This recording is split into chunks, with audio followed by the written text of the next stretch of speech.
Hello, hello dear students. I am Niranjan Jha, a teacher of Mahatma Gandhi Shikshan Sansthan Darbhanga. This time I am going to teach the students of class 8. Subject is science. This is the fourth chapter. Name of this chapter is metals and non-metals. This is my second video on this chapter. In first video we have studied about general concepts of the metals and non-metals. Here first we have to revise some basic things, then we shall discuss new topics. First of all, we have to know what is matter. Any things which occupy some space and has mass is known as matter. All the things which we see around us, for example, pen, table, chairs, etc., all these things are matters. Matters can be further subdivided into two subgroups, pure substances and mixture. Again, pure substance can be divided into two parts, elements and compounds. And further elements is divided into three groups, metals, non-metals and metalloids. Here our topic is elements. We have read in detail about the elements. And then we shall read in detail about different properties and usage of metals and non-metals. First of all, we have to know what is elements. Elements are those substances which cannot be split up into two or more simpler substances by any usual chemical methods. It can be also defined as elements is a pure substance which is made by only one type of atoms. We know when elements are subdivided, we get molecules, and again when molecules are subdivided, we get atoms.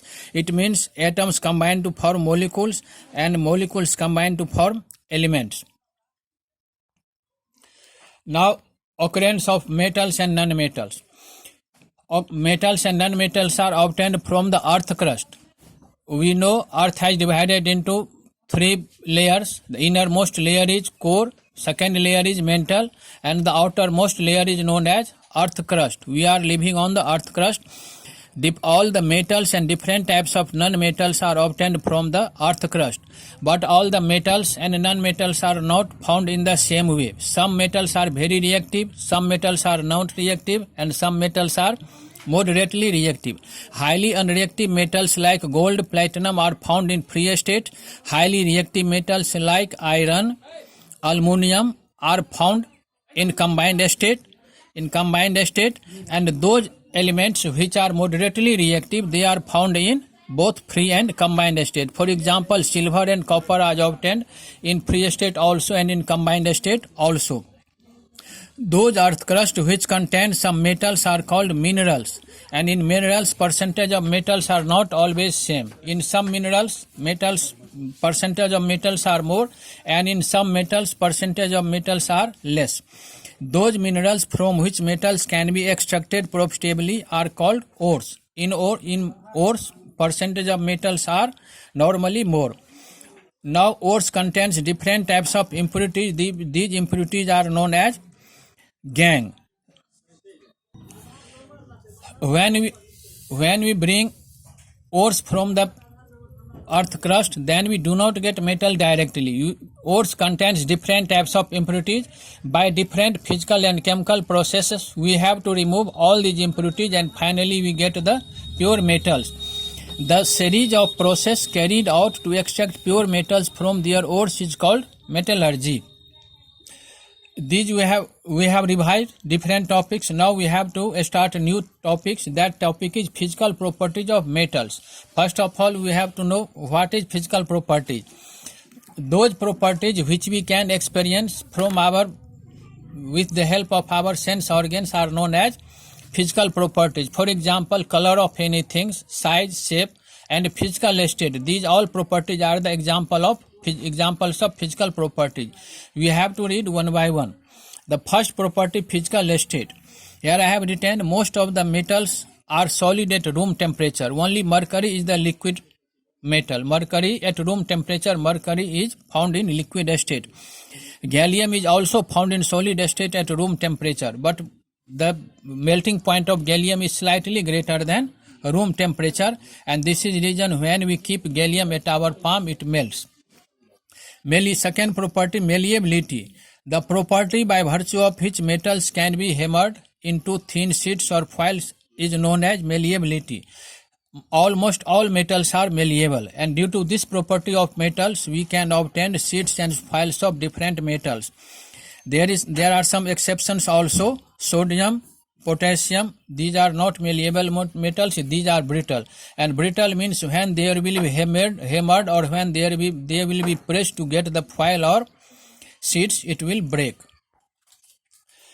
Ductility. Next property is physical property, ductility. The property by virtue of which metals can be drawn in the form of thin wire is known as ductility.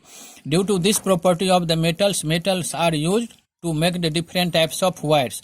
In practical, what we see, we use different types of wires of iron, copper and aluminum are used for different purposes, and due to the property of ductility, metals can be converted in the form of wires. Here again there are some exceptions.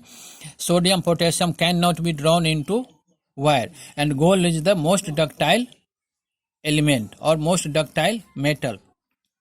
Luster. Normally all the metals have shining surface. The shining appearance of metal is known as metallic luster, and due to this shining surface of metals are used for different purposes, to make decorative items, to make jewelries, etc. Conductivity of heat. Metals are good conductor of heat. Silver is the best conductor of heat. Due to having this property, metals are used for making utensils and different other items. When silver is most good conductor of heat, then why silver is not used for making utensils? And due to the cost will be high, so it is not used. There is exception. Bismuth is a metal, but it is poor conductor of heat. Next is the hardness. Most metals are hard and strong, so iron is used for making bridges and many other construction works. Here is exception. Sodium and potassium are soft metal, and they are not hard and not strong.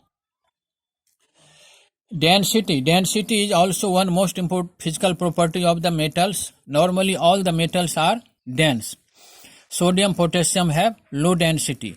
Now, conductivity of electricity. Metals are good conductor of electricity, and due to this property of metals are used for making electrical wire, and we know aluminum, copper, these are used for making electrical wire due to the property of conductivity of electricity. Metals are sonorous. Sonorous means when metals are struck by hard object, it produces a last longing sound, or it produces a sound like ton. This property is known as sonorosity of the metals. Normally all the metals are sonorous. Due to this property of metals are used for making bells and wires of musical instrument. High melting and boiling point. Metals have high melting and boiling point. The temperature at which any substance melt on heating is known as melting point, and the temperature at which any liquid boil on heating is known as boiling point. Metals generally have high melting and high boiling points. The melting point of iron is 1535 degrees Celsius, and the melting point of copper is 1080 degrees Celsius. At the same time, there is some exception also. Sodium and potassium has low melting point. The melting point of potassium is only 64 degrees Celsius. In the next video, we shall read about the physical properties of non-metals, and then we shall compare the physical properties of metals and non-metals. Here one thing I have to explain: density. Density is the mass per unit volume of any substance. Density can be obtained by density mass divided by volume. Mass per unit volume is known as density. Thanks.